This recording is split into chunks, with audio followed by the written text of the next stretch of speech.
नमस्कार मैत्रिणींनो, आज करू कढईत तेल कडकडीत तापलेलं आहे।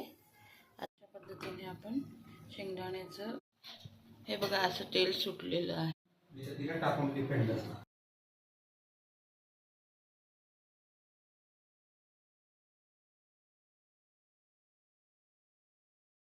नमस्कार मैत्रिणींनो, आज करूया आपण शेंगदाण्याची आमटी। भाताबरोबर रोजच वरण करण्यापेक्षा अशी शेंगदाण्याची हिरवीगार आमटी करून पहा, तुम्हाला नक्कीच आवडेल।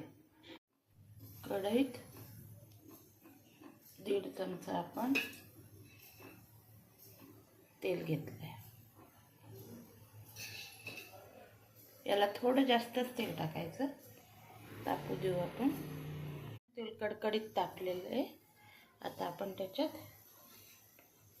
मोहरी,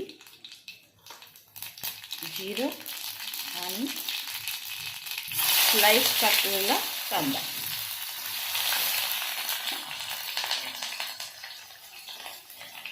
स्लाइसच कापायचा आहे।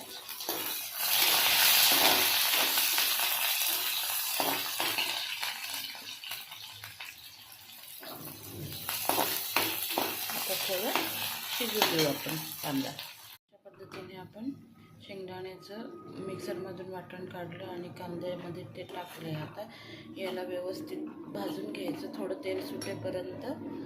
नंतर पाणी टाकून उकळी आणायची। हे बघा असं तेल सुटलेलं आहे। आता आपण याच्यात पाणी टाकू।